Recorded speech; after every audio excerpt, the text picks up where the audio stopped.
Bienvenido a tu radio Eugenio Espejo del Colegio de Periodistas de Pichincha.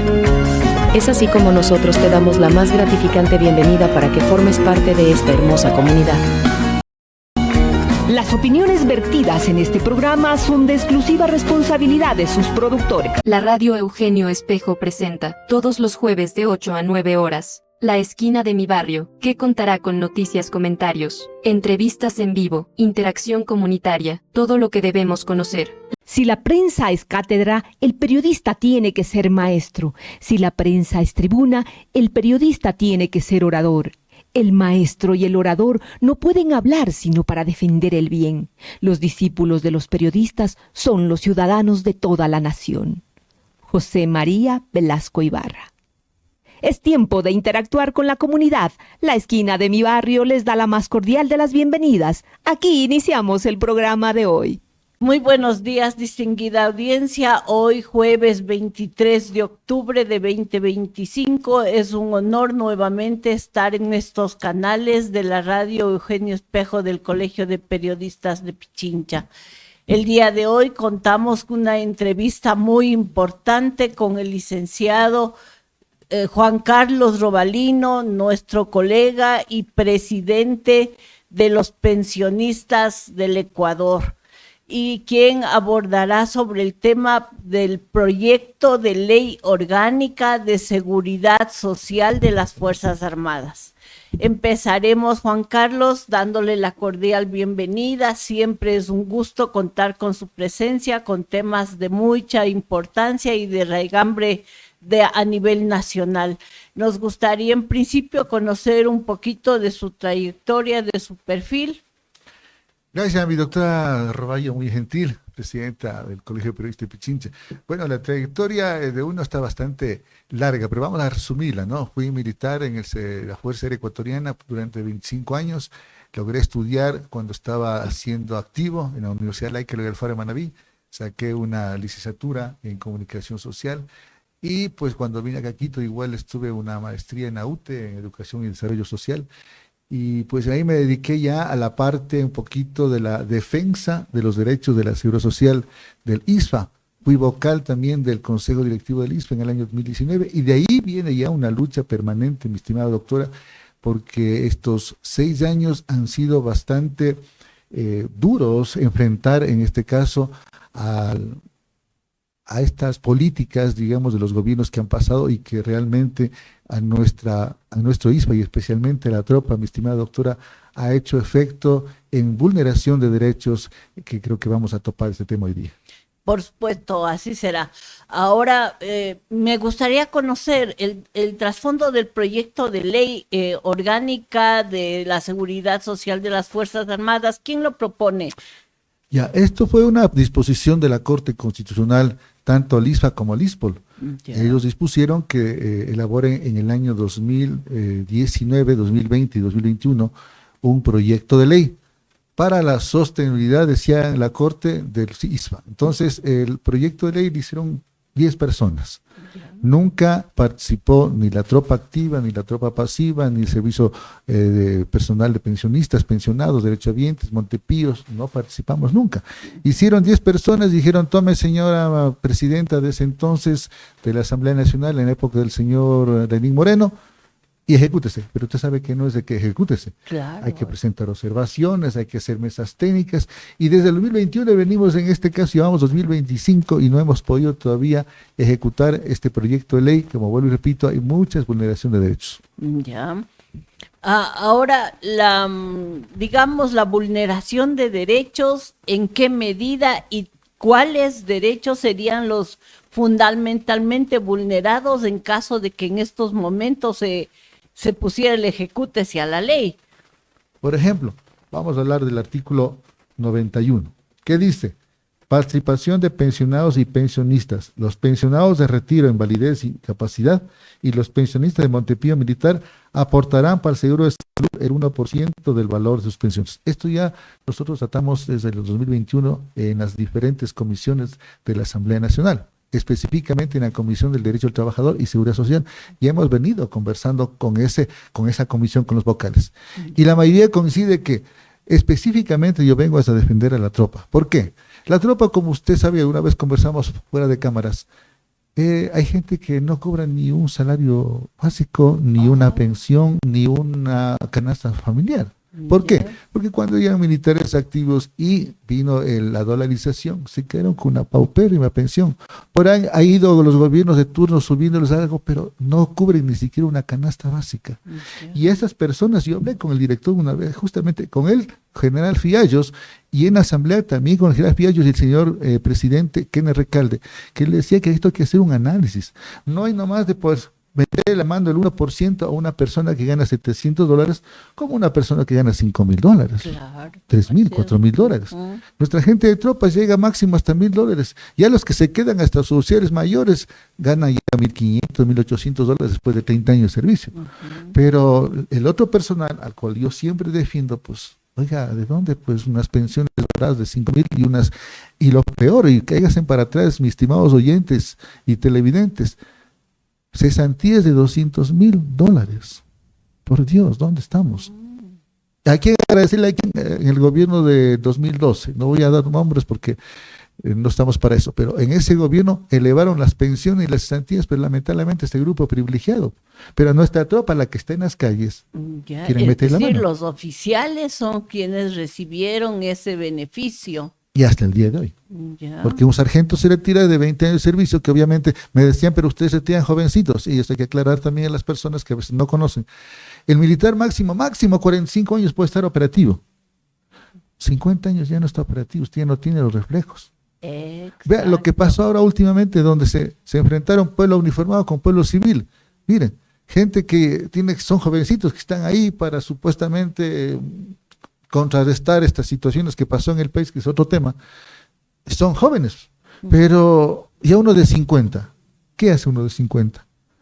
Y tenerle en un escritorio, no, pues ya lamentablemente el militar hasta, por eso nos retiramos, yo me retiré a los 45, por ejemplo. Claro que para la vida civil es jovencito. Claro, obviamente, lógico. Claro. Ahora, por ejemplo, ya estamos en más de 50, ya no estamos, como no que nos creamos ya inútiles, ¿no? Claro. Pero ya no estamos para eso, por eso ahora estamos haciendo el periodismo que nos gusta. Exactamente. Entonces, ese, mi estimada licenciada, otro artículo donde se puede uno cambiar muchísimas cosas dentro del sistema de seguridad social. Pero en esa medida, ¿qué sería la alternativa que ustedes proponen para ese artículo? Le propusimos al director del ISFA y a los actuarios, porque es un estudio actuarial, que se haga un análisis de las personas que sí deberían aportar. Excepto este y al grupo decir minoritario. Que sí deberían aportar, ¿ya no ese 1%, un porcentaje mayor, o se mantendría con ese 1%? Que se mantenga el porcentaje mayor, porque, a ver, habemos compañeros militares en el servicio pasivo, un gran porcentaje, digamos, un grupo no mayoritario, minoritario, que no debería ser metida la mano. Yo le proponía al señor general, las personas que ganen $2,000 para arriba, a ellos tranquilamente. Entonces, ese análisis le dejamos en la mesa para que con los señores actuarios del ISPA y una empresa que también ellos contrataron, puedan hacer el análisis respectivo y decir, bueno, sí es verdad, ¿cómo vamos a meter la mano a una persona que no gana ni una canasta básica, cuando de acá gana 5,000, 4,000, 3,000 dólares? Es una diferencia abismal. Claro. Entonces, claro, el estudio actuarial, dicen ellos que el estudio, y se mantienen que el estudio actuarial, que si no la sostenibilidad del ISFA en 10 años desaparece el ISFA, no es así, mi doctora. Tenemos empresas, tenemos cualquier cantidad de situaciones estructurales como terrenos, edificios, departamentos. O sea, de propiedad del ISFA. Es decir, que lo que faltaría es hacer producir a todos esos bienes y perfectamente se financia no solo las jubilaciones, sino los aportes que están solicitando. Lógicamente, lo que usted ha dicho, mira, aquí cerca tenemos, a ver, ¿dónde estamos? Acá al norte, al lado del hospital de Solca, ahí tenemos todo ese terreno abandonado, es del ISFA. Y hemos propuesto hacer un propio hospital, porque no tenemos, o plan de viviendas. ¿Sabe dónde el plan de vivienda? Acá por al lado del Labrador, hay otro terreno botado que está puro grafiti de pandillas. En Quitumbe, tenemos, vea, en Santo Domingo perdimos 29 hectáreas, porque en el 2016 había un lindo plan, una maqueta, me acuerdo yo, en el ISFA, y resulta que en el 2019 viene el alcalde Erazo y dice, bueno, como no hacen nada, preste, 29 hectáreas se va llevando. ¡Qué barbaridad! ¿Cómo puede ser posible eso? Y cuando yo reclamaba ¿qué dicen los administradores de esa época? Yo entro en diciembre del 2019 de vocal Y en diciembre, los primeros días, no, en noviembre de 2019, el señor alcalde toma y dice, bueno, propiedad pública, venga para acá. Y ahí empiezo a discutir yo con los generales y con el consejo directivo del ISPA. Les digo, oiga, pero ¿por qué nos dejamos robar si esto en el 2016 había una maqueta para multifamiliares? Claro. Nunca me contestaron. Después que iban a pagar unos 7 millones de esas 29 hectáreas, hasta cuando yo salí, porque me expulsaron, ojo a mí, yo no terminé. Yo fui electo democráticamente, pero me expulsaron porque no estuve de acuerdo con las políticas de ellos y porque no firmé un documento de confidencialidad donde usted sabe, como periodista, me decían que yo no puedo decir nada ni divulgar nada. Entonces, ¿para qué me eligen? Decía yo. Claro, Y exacto. peor, me quieren poner un sello aquí diciendo que soy periodista y que tengo que difundir e informar a nuestra gente. Claro, sí. Entonces, hicieron la vida imposible, me demandaron, me pusieron una demanda de traición a la patria, me denunciaron por usurpación. Lo que ellos querían es que me calle la boca. No lograron. ¿Pero qué hicieron? En contubernio, los 7 vocales, a la cabeza del ministro de Defensa, el señor general Osvaldo Jardín de esa época, expulsado. Y yo le decía, oiga, puse una acción de protección, vea, pero yo fui elegido democráticamente, ustedes no pueden votarme. Pero el poder es poder. La jueza le dio el beneficio, la razón a los señores del ISPA y me dijeron, vea, señor, si usted salió por sus propios medios. Digo, entonces, ¿qué quería? Digo, señora jueza, que me sacan a patadas, que venga herido, decirle, vea, señora, me sacaron a golpes. Discúlpeme. Entonces, todo este contubernio hubo porque uno siempre ha reclamado los derechos de nuestra gente. Sí, me consta realmente que su trabajo siempre ha sido en defensa de su gremio, en defensa de las personas que más han necesitado y que por supuesto se ven vulnerados, como bien menciona, y ahorita la población escucha, audio escucha, debe darse cuenta de que sí, de que es una vulneración para el que menos tiene en proporción al que más tiene y tendría más posibilidades. ¿Qué otro artículo tenemos? El artículo 15 es efectivo, mi estimado doctor. El Consejo Directivo del ISPA, donde se emanan todas las directrices normativas internas. ¿Pero qué quieren ellos mantener? Mantener que la hegemonía de los oficiales. Qué pena que tenga que decir, vea, yo no tengo amigos oficiales, tengo unos 2 o 3 señores que son caballeros en la oficialidad y que hasta el día de hoy cuando les encuentro, mis respetos. ¿Qué quieren ellos mantener? A ver, dice, se mantenga el ministro de Defensa, el jefe del comando conjunto, los comandantes generales que son oficiales, un suboficial mayor, dice, en servicio activo, un suboficial servicio pasivo, 2 representantes de los oficiales y 2 representantes de la tropa. Mientras haya mayoría, mi estimada doctora, de oficiales, no vamos a cambiar absolutamente nada. Ya lo pasé yo, ni para decir que se está inventando el JC, yo pasé 6 meses y ahí no se puede usted hacer nada, porque es una golondrina, como dicen, no hace verano. Se pretendía, se ponía conocimiento, proyectos. La mayoría, no, nada. Entonces, ¿qué pretendemos nosotros? A ver, ministro de Defensa, como en el IES, ¿no? Hay un señor director que es pertenece al gobierno. Perfecto, ya. Jefe de comando conjunto y los comandantes deben salir. ¿Por qué deben salir ellos? Porque ellos deben estar trabajando por la seguridad interna y externa, planificando, haciendo directrices. Ellos a veces no tenían tiempo. Cuando nosotros nos reuníamos, a veces no tenían tiempo porque estaban haciendo otras cosas y no nos reuníamos como consejo directivo del ISPA. Y ahí pretendemos nosotros que haya gente de personal pasivo. Militar de servicio pasivo. Somos la mayoría del personal de tropa, somos el 84.5% de la tropa, entonces debería haber mayoría de tropa. Por último, me decían los asambleístas, ya Juan Carlos, ya pongamos mitad, 50, perfecto, 50, pero que exista gente que vaya a trabajar por la tropa, principalmente porque somos la mayoría. Claro. La oficialidad es poquitos, pero nosotros somos la mayoría y los más afectados somos la tropa. Claro, y no aceptaron la proporcionalidad, entonces en la misma proporción en la que hay la cantidad de miembros de la tropa con relación a la... No aceptaron porque ellos dicen que deben estar preparados. Oye, discúlpeme, todos los que han pasado por el directorio del ISPA 32 años, vean cómo está el ISPA, pues, empresas quebradas, empresas que hay que estar inyectando dinero para que no quiebra, ahí está ANDE, está Explosen, está FAME, somos parte del general Rumiñahui, también se tiene unas cuantas acciones ahí, y otras empresas que ahorita no se me vienen a la mente. O sea, lamentablemente nosotros los militares salimos es para otra cosa. Lamentablemente la administración empresarial no ha sido el fuerte de la milicia. Si no, ya le pongo, mi estimado doctor, a los ejemplos de tantos terrenos que tenemos votados, Claro. pudiendo planificar vivienda para gente. Mucha gente, mi estimado doctor, el día de hoy no tiene dinero, no tiene vivienda. justamente las personas de tropa que por su bajo salario no tienen oportunidad de adquirir una vivienda y sería un excelente servicio social en ese sentido. Y de ahí usted mismo paga, porque usted le hacen el crédito Claro, y usted va, y ahí está le van solita, la reteniendo platita. de su pensión, claro. Eso es lo que, mire, esa es una visión que deberíamos tener y deberían tener los directivos, pero no, ellos mejor dicen, a ver, este señor debe, hay una vulneración interna que lo voy a denunciar. Hay compañeros que de pronto y nos ha pasado, que a veces usted se atrasó una letra, 2 letras, o activa, puro de crédito, y encima de eso, ¿sabe? Le sanciona el ISVA, 5 años que no puede hacer crédito. También discutimos con el director general y dijimos, pero señor general, ¿cómo es posible? O sea, que si hay una persona que ustedes le internamente con la normativa le dicen, de 5 años no puede hacer un crédito, y si ese señor tiene a su madre, a su hijo, a su padre, a su esposa enferma y necesita dinero, o sea que le dejamos en abandono. Si el ISVA seguro ya está para dar la mano a las personas, Claro. eso también estamos peleando. Se inventan internamente que no pueden, porque se trazaron 2 o 3 letras, sancionados 5 años. Por Dios, ¿dónde estamos? Ni los bancos, Claro, ni las cooperativas. Todo eso estamos nosotros peleando, porque no puede ser posible que acá ya nosotros ya no tenemos una estructura vertical. El militar activo, sí. Nosotros, el militar pasivo, ya no tenemos quien nos ordene. Esa es la gran ventaja, mi estimada doctora, que como yo siempre digo, ya ni el presidente de la República, ni los ministros, ni nadie nos ordena. Somos libres de pensar y de actuar. Y qué mejor estar ahora afuera para poder pelear este proyecto de ley. Claro, claro que sí.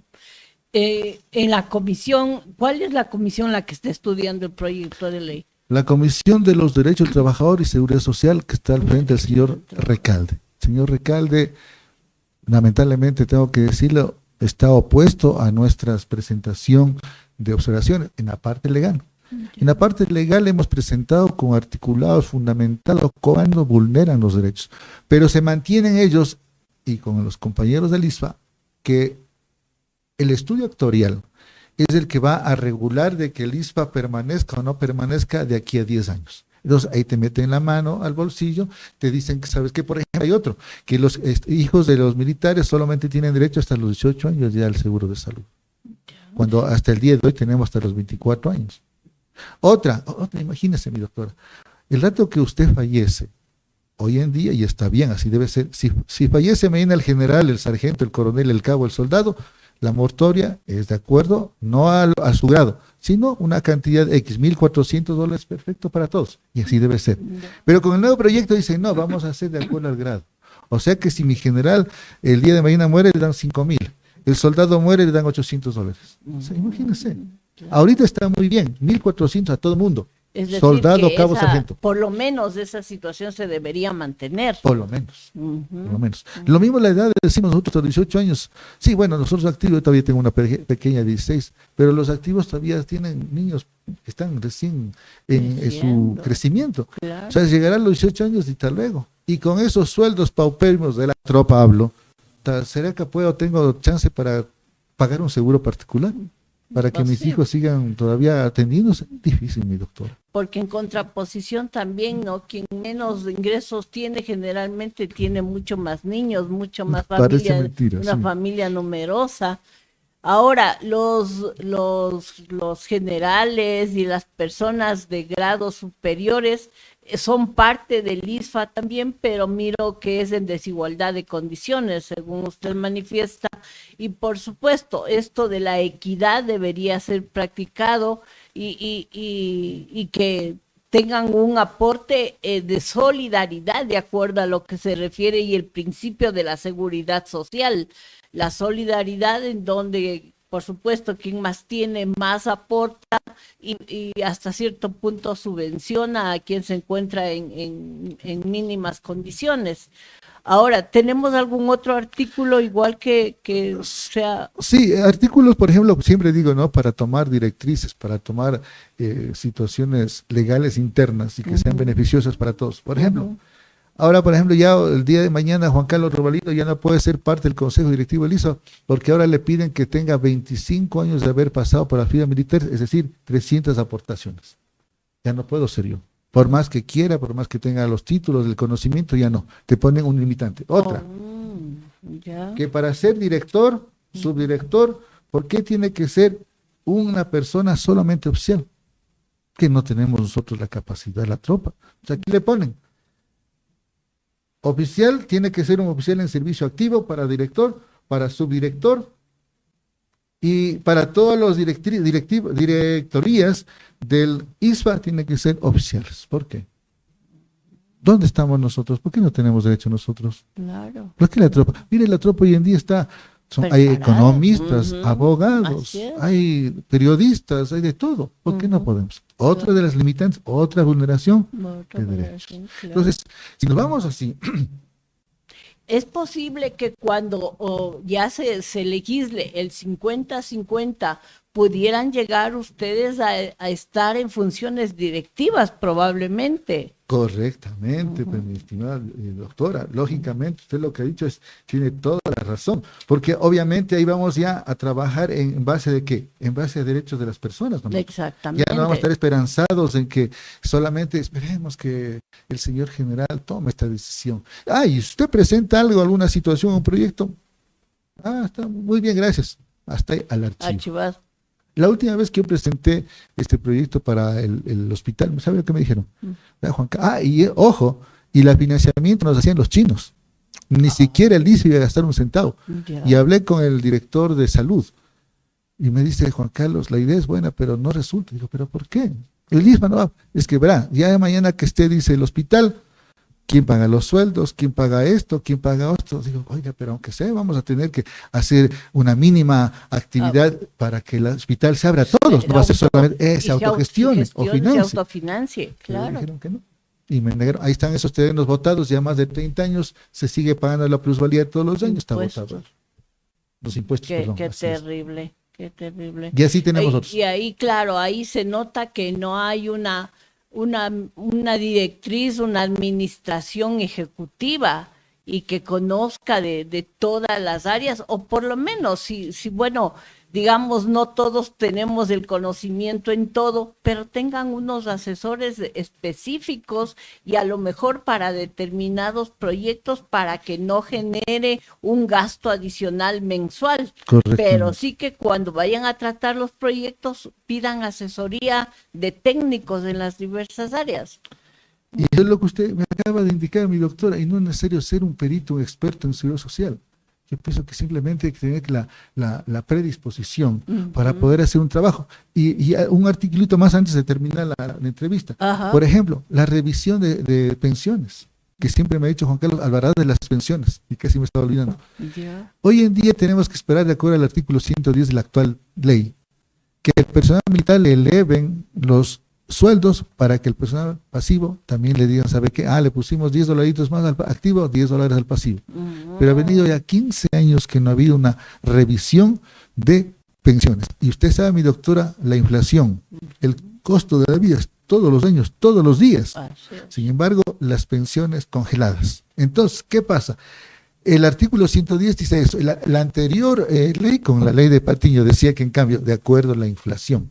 Pero la inflación, usted sabe que a veces el 1%, el 1.5%, ¿qué nos elevamos? Me acuerdo yo, $1, $1.50, $2, $3. Oiga, entonces, hemos ido al Ministerio de Trabajo, hemos ido al Ministerio de Finanzas, inclusive la ministra de Trabajo decía que este próximo año necesita $400 millones para aumentar el próximo año los servidores públicos, siempre y cuando el Ministerio de Finanzas diga si hay o no hay esa plata, pero ya está una predisposición de la ministra. Claro, ya hay una Entonces propuesta. conversábamos con una de las asesoras, si ustedes no están en este lineamiento, ustedes tienen otro lineamiento, digo, así es, pero hagamos algo, le digo, como ministro de Trabajo, ministro de Finanzas, le digo, hagamos. Dice, otra opción que ustedes tienen es que los padres de la patria, dentro del presupuesto general del Estado del próximo año, les digan, a ver, hay unos milloncitos para los jubilados pensionistas de tropa, habrá para ponerles subir un poquito. O sea, no es tan fácil la situación, mi doctor. Claro. Entonces, ¿hasta cuándo será que podrán revisar las pensiones? No sabemos, pero hemos hecho las gestiones. Ministro de Trabajo, Ministerio de Finanzas, hemos ido a la Presidencia de la República, hemos ido al Ministerio de Defensa, en el mismo ISFA, pero todos dicen, vean, no hay plata en el Estado, estamos sin dinero en el Estado, no podemos hacer nada, y se lavan las manos. Pero algo de hacer, pues, mi doctora. Ahora, yo le comento, yo no sé si ya le comenté en algún otro momento, nosotros como comunicadores estamos coordinando un equipo, un grupo de gremios profesionales de diferentes áreas. Hay economistas, hay contadores, tributaristas, y de pronto nosotros aspiramos a que nuestra organización sea una organización eminentemente técnica. Y tratamos en lo posible de no vincularnos políticamente, sino de manera técnica. Y si es que hubiera la posibilidad, ¿podría usted proponer que a este grupo de gremios multidisciplinarios se le contrate para que haga una asesoría en cuanto a la utilización de tanto bien que, como usted indica, está generando solamente gastos, pudiendo ser un servicio social para los propios miembros de tropa e inclusive para los mismos superiores, pero hacer proyectos que inclusive pueden ser rentables y que pueden ya no necesitar el ISFA de otros recursos, sino de los que provengan de sus propias inversiones? Me parece excelente, porque ese grupo técnico bien dice no mezclar la política, porque realmente igual yo estoy de acuerdo con usted, no mezclar la política, porque yo a los políticos no les creo, ni a la derecha ni a la izquierda no les creo, porque desde que yo tengo uso de razón, desde las dictaduras de Rodríguez Lara para acá, nuestro país sigue lo mismo, que van a la pobreza a eliminar, que la pobreza, que la desnutrición, que la educación, seguimos lo mismo. Yo no veo cambios. Y lo hablamos porque venimos de abajo del pueblo, no somos gente de dinero, entonces sabemos la realidad. Me parece importante porque inclusive, bien que topa este tema, nosotros vamos a hacer una contraposición al estudio actuarial del ISFA, porque el estudio actuarial del ISFA presenta con fecha de diciembre de 2023 y no toma en cuenta que ya estamos en 2025. Y otra cosa importante que voy a denunciar esto, bueno, no es denuncia, dar a conocer, en 10 de agosto del 2025, este año se graduaron 1.543 soldados más, que son los nuevos aportantes para el personal pasivo. Porque es obligatorio aportar, ¿no? Entonces, ahí solamente con ese dato ya cambia totalmente el estudio actuarial que presentaron ellos. Y que estamos haciendo adicionalmente. Estamos conversando con el actuario, que ha habido pocos actuarios en el país, yo no sabía eso. Hay pocos, claro, que es una profesión bastante técnica, exclusivamente de números, matemáticas y matemática financiera. Estamos entonces con el economista, abogado y actuario Juan Merino, a ver, no me acordar exactamente. Bueno, estamos conversando con él. ¿En qué sentido?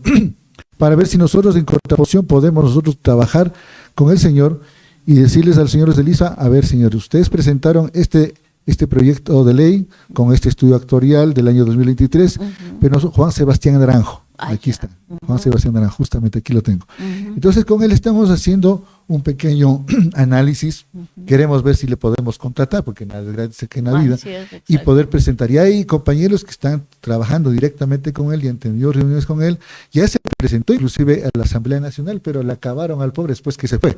Como siempre, son cobardes, cuando está presente no le dicen nada, pero salió él. Hay una doctora, la doctora Joana Puyas, que le agradecemos también, la doctora que está con nosotros, ella se quedó presente y dice que le hicieron pedazo al pobre actuario.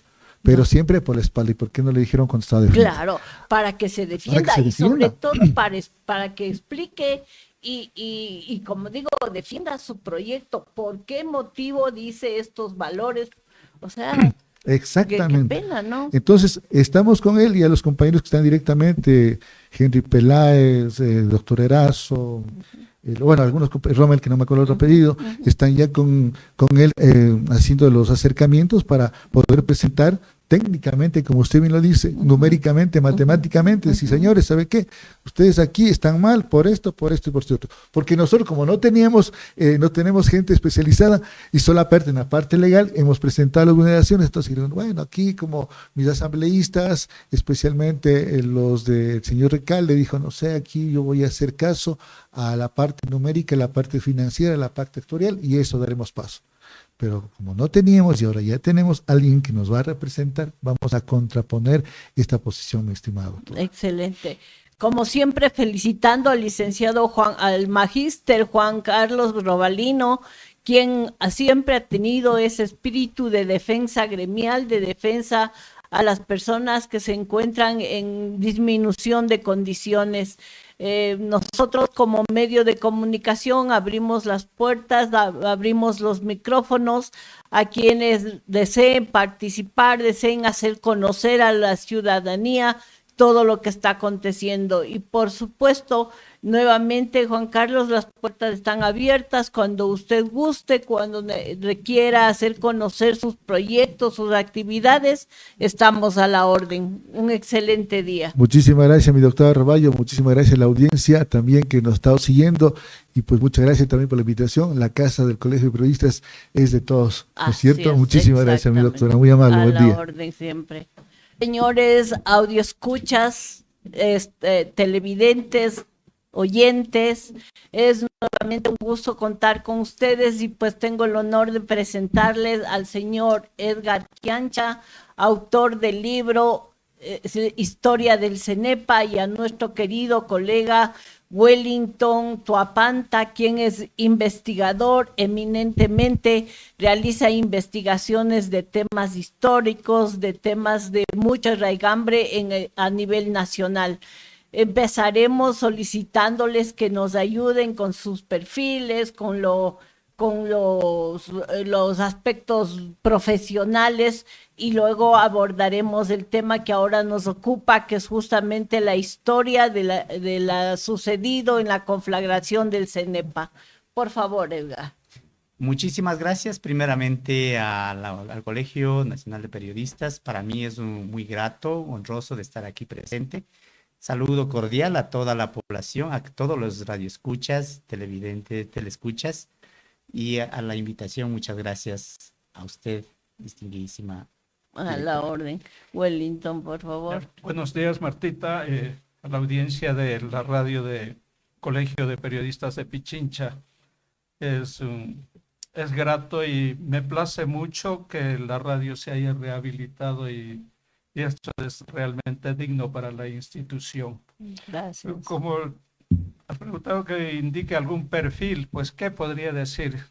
El colegio nos conocen, hemos formado parte de su tribunal de honor, hemos sido por varios periodos miembros del directorio institucional y hemos activado intensamente, básicamente durante el lapso más trascendente y crítico para el periodismo ecuatoriano, como fue el periodo 2007-2017.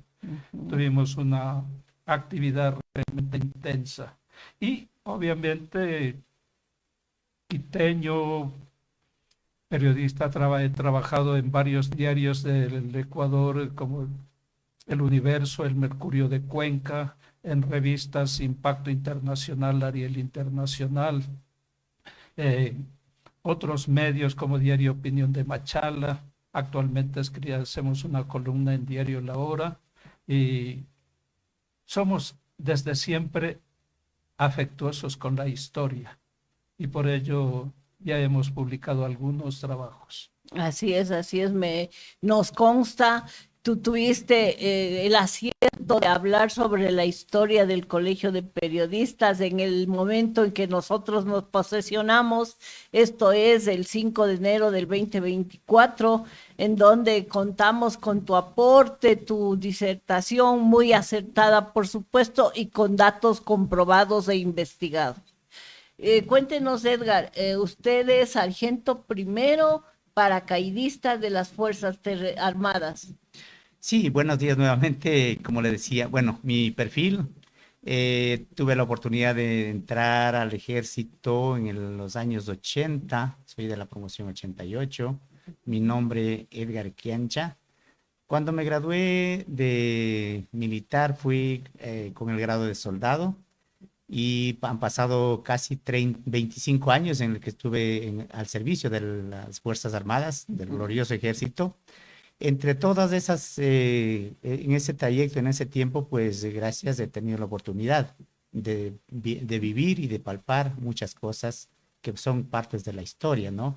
Sí, cuando salí de sargento primero Ya. En el trayecto tuve la oportunidad de compartir, como digo, pues grandes experiencias, hacer grandes trabajos en beneficio social, como es de Fuerzas Armadas, que siempre está al servicio del país. Entonces también fui parte. Dentro de esas actividades tuve el honor y el gusto pues de también participar en la guerra del CENEPA, Ya. directamente justo en el año 95, directamente en el frente de combate, como se llama, la primera línea. Ya. Sí, formación como militar, pues tuve el honor de estar aquí en el país, en Fuerzas Especiales.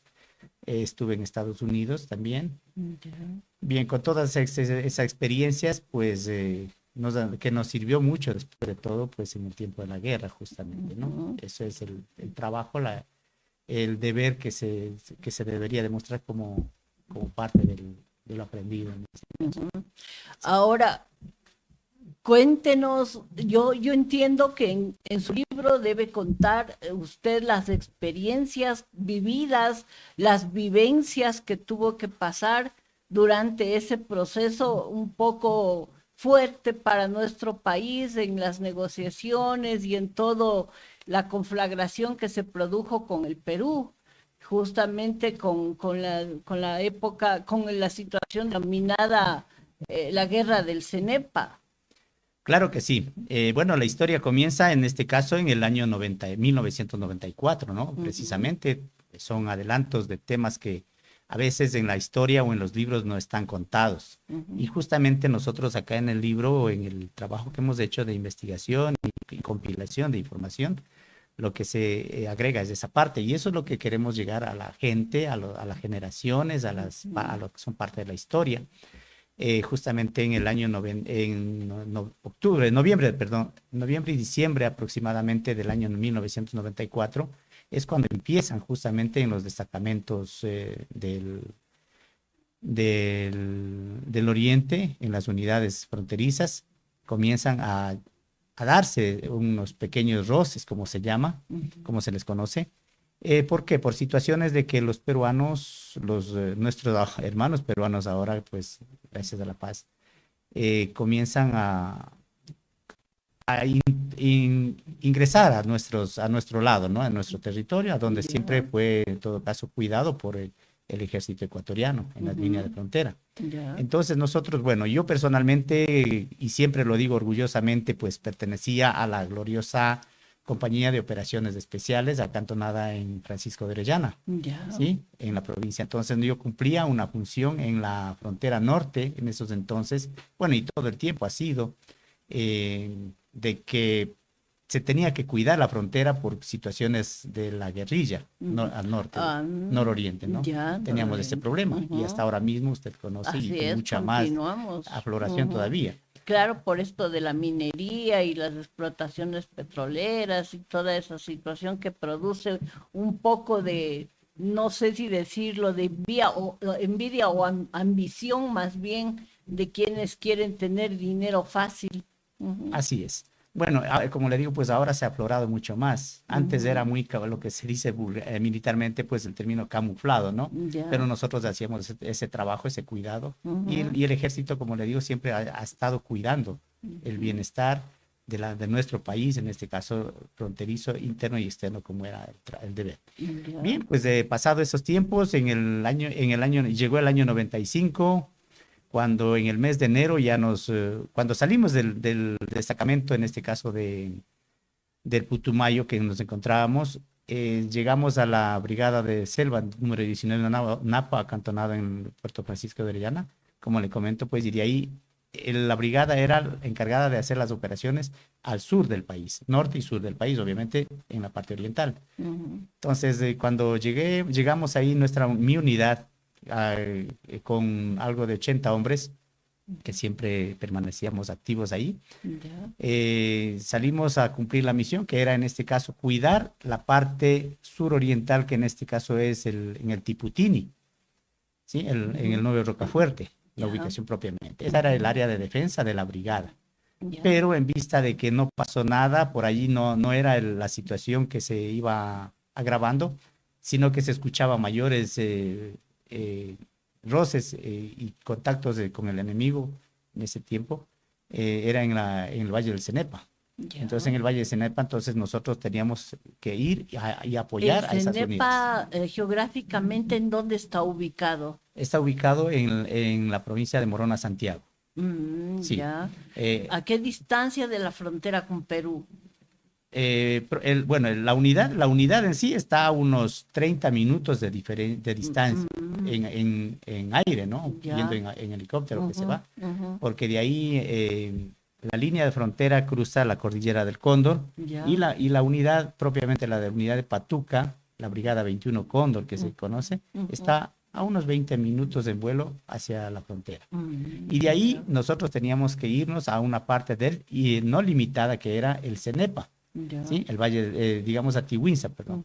¿Sí? Entonces, llegamos a la Brigada 21 Cóndor, que está en Patuca, y nos trasladaron al siguiente día, nos trasladaron a la base propiamente ya de Tihuinza, al área de conflicto, Ya. donde llegamos, como le comento, pues éramos un numérico de 80 hombres. Eso era en febrero del 95. A mediados de enero, Ah, de mediados de entramos enero. nosotros. Sí. Ya. Claro, como le digo, las unidades ya se fueron concentrándose a inicios de enero y hasta finalizar, en este caso, todo el mes de enero, que fue la movilización, Ya. y casi duró hasta cuando entregamos el área propiamente a limitarse después, que donde fue el combate, fueron los combates, fue en el mes de mayo, donde se dejó entregar. Ya. Sí, Ya. eso como inicio, en todo caso, ¿no? Ya. De mi participación ahí. Obviamente que ya en la parte operativa propiamente y como combatiente, que nos tocó ser ya después, se vivió situaciones muy duras, muy difíciles, porque nosotros como unidad de operaciones especiales, preparados para ese trabajo, nosotros hacíamos lo que se llaman las patrullas móviles. Ya. Y como patrullas móviles teníamos que estar en un punto, hoy nos daban una misión aquí, más adelante terminábamos de ese trabajo, teníamos que irnos a otra y así sucesivamente. Era como ir a despejar lo que se llaman las áreas, a cuidar las líneas telefónicas, porque en ese entonces todavía se utilizaban las líneas alámbricas, ¿sí? De comunicaciones para Claro. mantener. No había, como hoy en día, los celulares todavía, los teléfonos satelitales, ni nada todavía. Entonces era el crítico, ¿no? Y en ese trayecto nos encontrábamos muchas de las veces con el enemigo, que eran los peruanos, ¿sí? Ya. Entonces, si no era una patrulla, era otra patrulla, donde los peruanos, ellos andaban en un grupo bastante grande, como decir, de 80, de 100. Entonces, y cuando descargaban la balacera, era terrible. Ya me imagino. Sí. Justamente a eso iba. El aspecto psicológico de estar en una guerra debe ser bastante fuerte, porque si bien yo he escuchado en algunas disertaciones que tanto el ejército peruano como el ejército ecuatoriano muchas veces se ponían a conversar, inclusive a jugar, a hacer algunas actividades en conjunto, pero el momento en que ya inició realmente la conflagración, la guerra, ya esa situación cambió, y ahí realmente era el Ecuador contra el Perú, y era ya una lucha frontal. En esa medida, como digo, psicológicamente debe ser una afectación fuerte ya las detonaciones,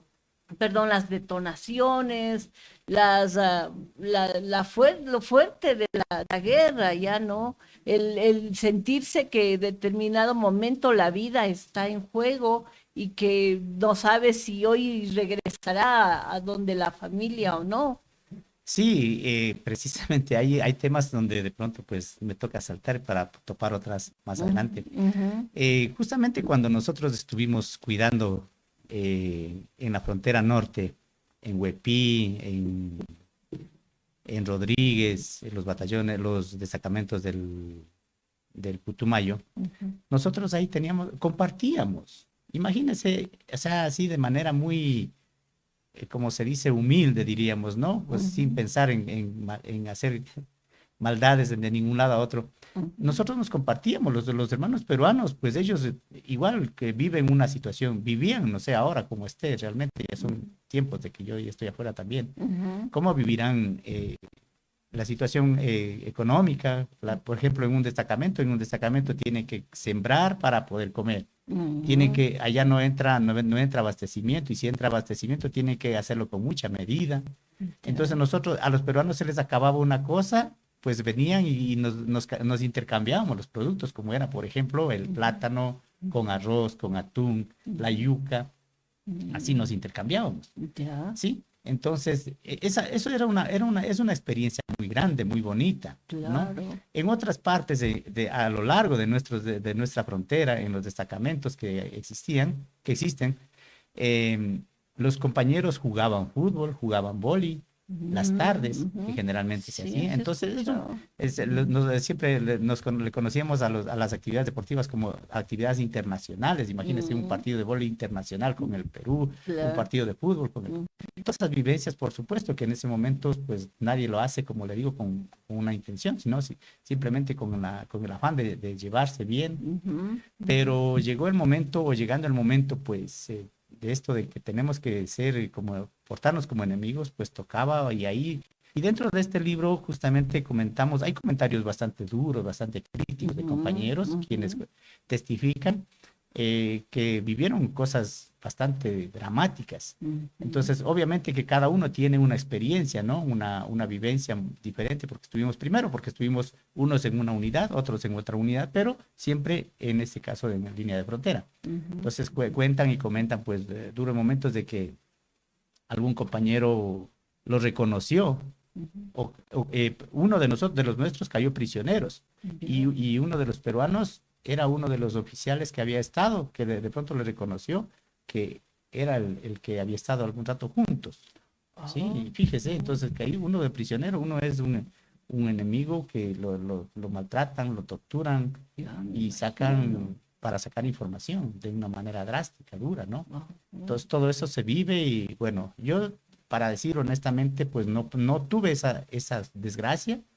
Lo que sí tuve es en todo caso una suerte de salir ileso de un campo minado, sí, porque me pasé 3 minas que ya habían gracias a mis compañeros que me hicieron ver de que ahí en esa parte había minas. Yo me fui pasando y salí vivo, salí sin ninguna herida, sin nada.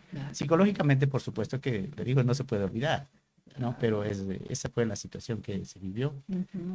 Obviamente, cuando tuvimos un combate en una loma, la loma denominada 1240, que es muy poco a veces nombrado en la parte de la historia, justamente, y eso es mi intención, de que todos conozcan, de que todos sepan parte de la historia, qué puntos más fueron. Por supuesto que en los libros se encuentran los puntos donde fueron estratégicos. Hablemos de un ejemplo, la IE, hablemos de la Cueva de los Tallos, hablemos de la Tihuiza mismo, el Maizal, la Piedra. Todos esos puntos son puntos emblemáticos. ¿Por qué? Porque se dieron muy seguidos los combates, los encuentros con el enemigo. Y a mí me tocó vivir en la Loma 1240, ya en este caso el último momento, cuando habían llegado a un acuerdo los dos países para firmar un acuerdo de paz. Pero el Perú aprovechó ese momento para ingresar más tropas y atacarnos, en este caso, como siempre fue la costumbre de ellos, fue atacarnos al descuido, por las espaldas, como se conoce, lastimosamente, pero se encontraron con nosotros o no se esperaban de que nosotros nos habíamos adelantado a ese punto, a esa Loma 1240, y que lastimosamente tuvimos que darles de baja a muchísimos enemigos.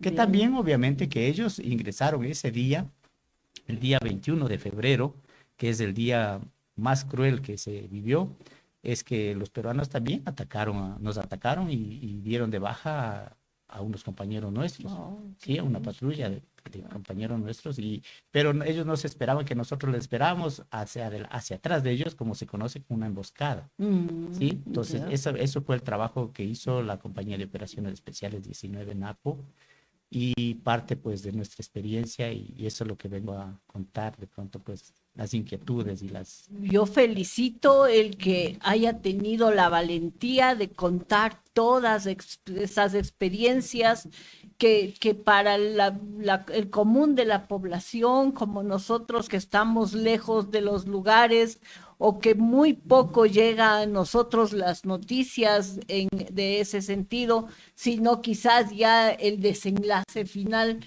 Es muy valioso que se haya recogido en un texto y que podamos conocer las futuras generaciones, inclusive de cómo sucedió esto del ceder terreno, del ceder kilómetros de nuestro territorio y haber recibido un mínimo kilómetro en reciprocidad. Wellington, conociendo tu alto espíritu de investigación y que eres parte de este texto, eres parte de este trabajo de concreción histórica, quisiera que nos contaras cuál es el contenido en capítulos del texto. Bien, gracias. El libro se llama Alto Cenepa, victoria militar traicionada. Ya. Aquí alberga historia, reflexiones y testimonios. Existe historia por primera vez en la historia ecuatoriana dentro de la bibliografía que al menos hemos conocido. Se cuenta aquí de cómo ha sido el proceso de desmembramiento de la integridad territorial de lo que fue la audiencia de Quito hasta la República del Ecuador. Y sobre la base de todos los procesos de mutilación desde el año de 1740 hasta el año de 1998, octubre 26, allá en Itamaraty, Brasil. El Ecuador ha perdido realmente una enorme extensión territorial. Si solamente restando los procesos de desmembración, ya sea por tratados, acuerdos internacionales o por protocolos, consecuencia de las agresiones armadas, el Ecuador, la audiencia de Quito originalmente tuvo 1.879.946 kilómetros. Y de ahí se dieron una serie de procesos de desmembramiento. Y es interesante apuntar, y eso se cuenta aquí en las primeras 100 páginas, Colombia es el país más beneficiario de los desmembramientos. Colombia ha obtenido del territorio de la audiencia y de la República del Ecuador nada más ni nada menos que 859.000 kilómetros cuadrados. El Perú, en cambio, con las invasiones y demás conflictos bélicos, ha restado al país 524.000 y Brasil 140.000 kilómetros. Es interesante de apuntar de que si el Ecuador en el año de 1995 mantuvo todas sus posiciones en el Alto Cenepa, y así lo verificaron los observadores internacionales de Argentina, Brasil, Chile y Estados Unidos de América, Ecuador, como consecuencia del acta de paz, del acta que se firmó en Itamaraty, perdió adicionalmente 13.000 kilómetros cuadrados. ¿Cuál es Ecuador actualmente es interesante observar el Ecuador actualmente tiene 256.000 kilómetros cuadrados. Mira. Ese es el tamaño de la República, físico de la República del Ecuador. ¿Y qué es lo que ocurre? Aquí en las primeras 100 páginas, como se indica, constan todo ello, ¿no? Y la siguiente parte, el libro que es de 405 páginas. La segunda parte es la más voluminosa porque constan allí 32 testimonios de quienes, de los soldados que estuvieron en la línea de fuego, esto es, de quienes recibieron y dieron bala, los que defendieron esa integridad territorial del Alto Cenepa, porque lograron mantener todas y cada una de las posiciones desde Coangos, Cueva de los Tallos, Base Sur, Layé, El Maizal, Tiguinza, Base Norte, Montañita y otros tantos más, Banderas, ¿no? Todos aquellos puestos en los que se desplegaron alrededor de 8,000 soldados ecuatorianos hasta cifra que podemos indicar que se contabilizaron hacia el día 27 de febrero de 1995. Y la característica esencial de este volumen es que en su momento habíamos indicado hasta ahora, en toda historia de conflictos militares, nunca se han recogido testimonios de quienes estuvieron en la línea de fuego. Todos los documentos, libros, videos que se realizan, las vocerías vienen de los comandantes, de los oficiales de alto rango. En esta vez tenemos aquí testimonios desde quienes eran simples, digamos así, una palabra, los abastecedores, quienes llevaban los alimentos y pertrechos a la línea de fuego, jóvenes de 19, 20 años, ¿ya? Hasta gente experimentada, como el caso de Edgar, ¿sí? De Edgar, que es un soldado especializado de fuerzas especiales con alta capacidad militar para poder operar en situaciones tan difíciles como es un conflicto militar. Y aquí, por ejemplo, la portada. En la portada tenemos a Carlos Riofrío, otro miembro de Fuerzas Especiales. Y esta fotografía es cuando lo entrevistábamos en su domicilio para que nos dé su testimonio de cómo fue su participación en la línea de fuego. Y cuando él recordó ciertos pasajes de esos momentos bélicos, no se inmutó. Un soldado de fuerzas especiales no es como comúnmente o vulgarmente se dice, es un ser desalmado. Es todo un ser humano, igual que cualquiera de nosotros, solamente que tiene capacidades especiales para cumplir misiones, y de eso, con su plena capacidad. Y aquí lo vemos a él con una expresión altamente humana, porque se le fue el llanto en el momento en que él recordaba esas situaciones difíciles en que vio de que alguno de sus compañeros caía a pocos metros de él. Y pudo, para no dejarlo, porque esto es otro detalle que se relata aquí, ni un solo soldado ecuatoriano que cayó en el campo de batalla, su cuerpo quedó en él. Todos fueron recogidos. Inclusive Edgar, que está aquí, cumplió una misión sumamente alta en ese sentido, ¿ya? No una sola, varias misiones, ¿ya? ¿Por qué? Porque jamás dejar a un compañero caído en medio de esa selva, que no es una selva como se puede pensar y como se dice, de que es una selva cualquiera de la que nosotros estamos acostumbrados a ver unos arbustos. Era el Alto Cenepa, como su nombre lo indica, era una sucesión de colinas, sí, un valle alrededor del río Cenepa y otras explanadas alrededor del río Tiguinza, los que se unen, ¿ya? El Tiguinza desemboca en el Cenepa, ¿sí?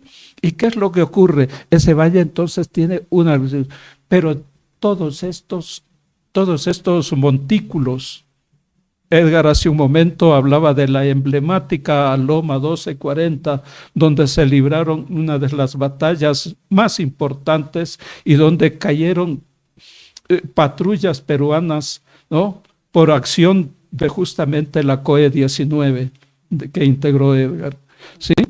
¿Y qué es lo que ocurre en estas situaciones? No es que uno, como hay narrativa, por ejemplo, yo he leído para escribir este y otros documentos que estamos elaborando, he leído narrativas peruanas en donde hablan de que los ecuatorianos salían corriendo.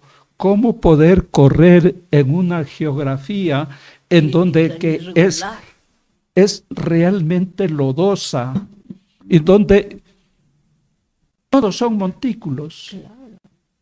Muy poco espacio así longitudinal de una superficie que digamos así benigna para poder caminar, porque los soldados, y Edgar puede testimoniar, no pocas veces la pluviosidad, allá no llueve, como en toda la Amazonía, allá son tormentas.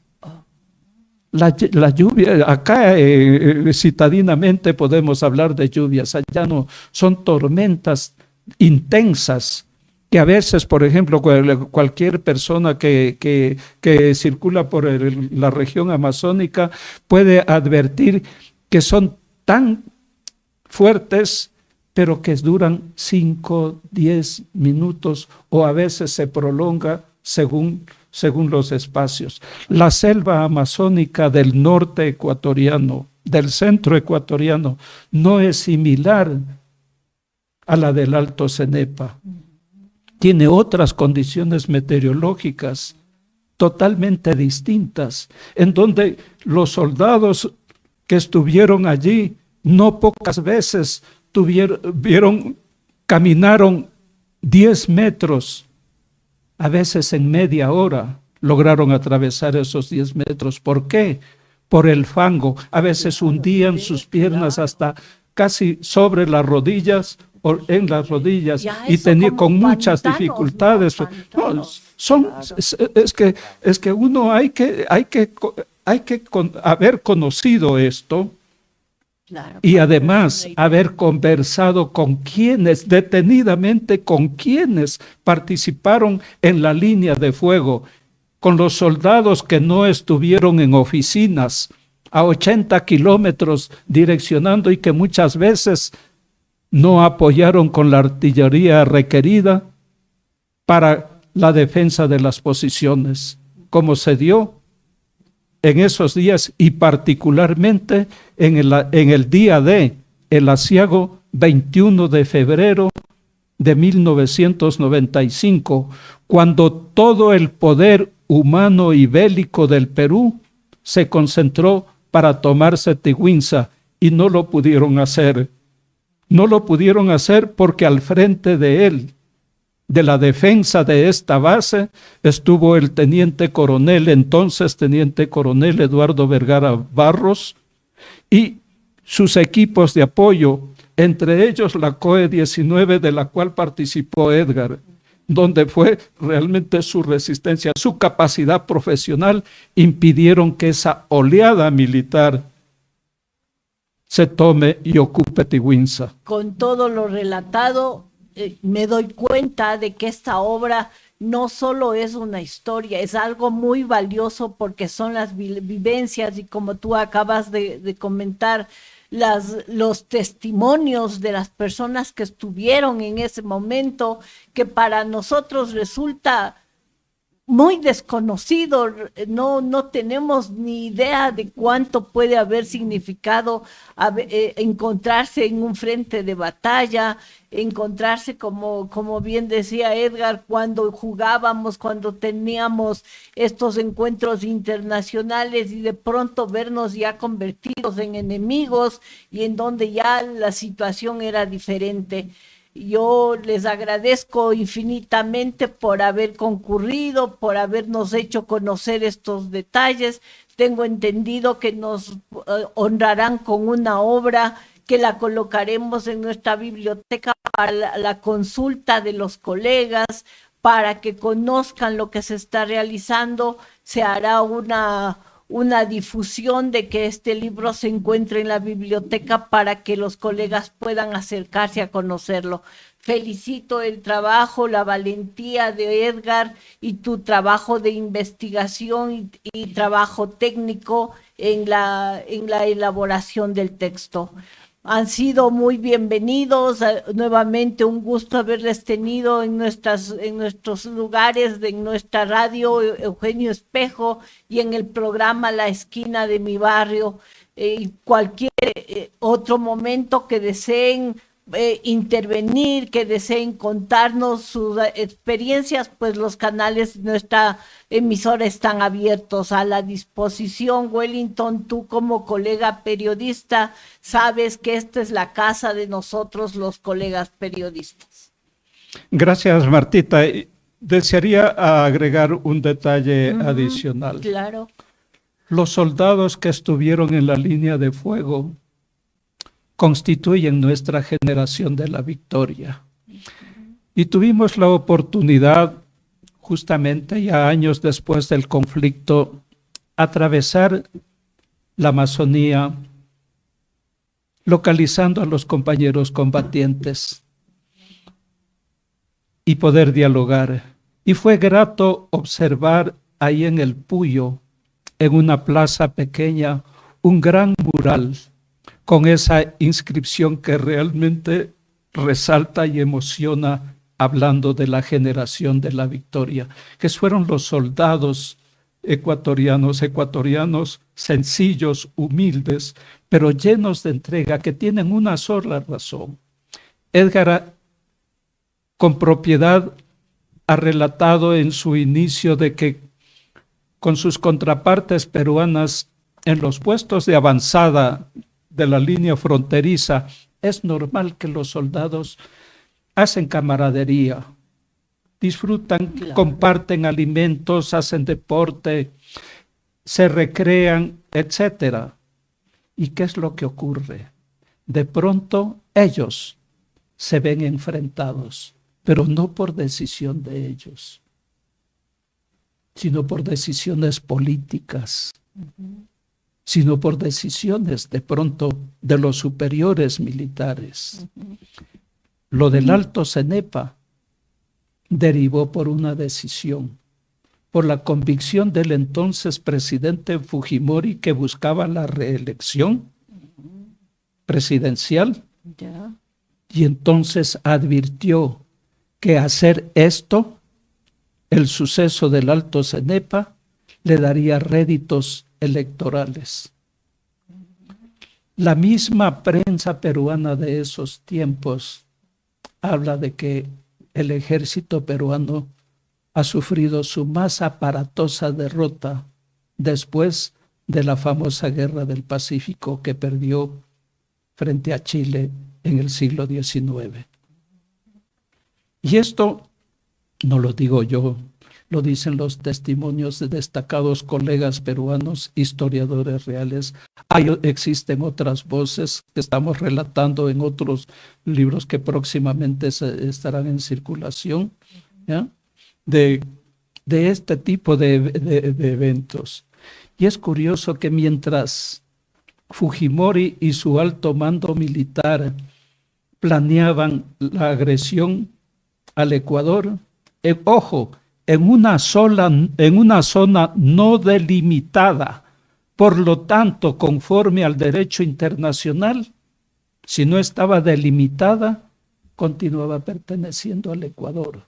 Los 78 kilómetros no delimitados que son en el Alto Cenepa y en la parte oriental de Cóndor Mirador, era un área no delimitada y por tanto, por derecho internacional, continuaba siendo estrictamente ecuatoriano.